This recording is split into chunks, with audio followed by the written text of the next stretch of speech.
ছোটবেলাটা কেমন ছিল জানো? সবাই বলবে খেলনা, স্কুল, মা বাবা।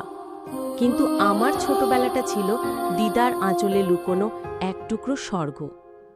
দুপুরে সবাই ঘুমিয়ে পড়লে আমি আর দিদা খেলতাম পুতুল, লুকোচুরি আর রান্নাঘরের খুন্তির হাতল দিয়ে বানানো রাজার সিংহাসন। সে ছিল আমাদের রাজ্য। আমি রাজপুত্র আর দিদা আমার জাদুকরী। রাতে বিদ্যুৎ চলে গেলে সবাই ভয় পেত, আর আমি হাসতাম, কারণ জানতাম এখন দিদার গল্প শুরু হবে। এক দেশে ছিল এক ছোট্ট রাজকুমারী। একদিন স্কুলে বন্ধুরা চকলেট খাচ্ছিল, আমার ছিল না। মা বাবা টাকা দেয়নি। দিদা চুপচাপ রান্নাঘরের পেছন থেকে 2 টাকাই এনে হাতে গুজে দিল। বলল, খাও, কিন্তু কারো কাছে বলো না, আমি তোর গোপন দিদা।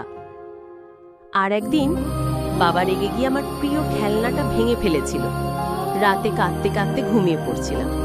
দিদা জড়িয়ে ধরে বলেছিল, তোর দিদা আছে না, তোকে আবার হাসাবে। আজ এত বছর পর আমি বড় হয়ে গেছি, কিন্তু জানলার পাশে বসে থাকা সেই দিদাকে দেখলে মনটা কেমন যেন চুপ করে যায়। কারণ আমার ছোটবেলা দিদা দিয়েই শুরু হয়েছিল, আর তার আঁচলে লুকিয়েই শেষ হয়ে গেছে। আমার চ্যানেলটা লাইক করো, সাবস্ক্রাইব করো আর পাশে থাকো।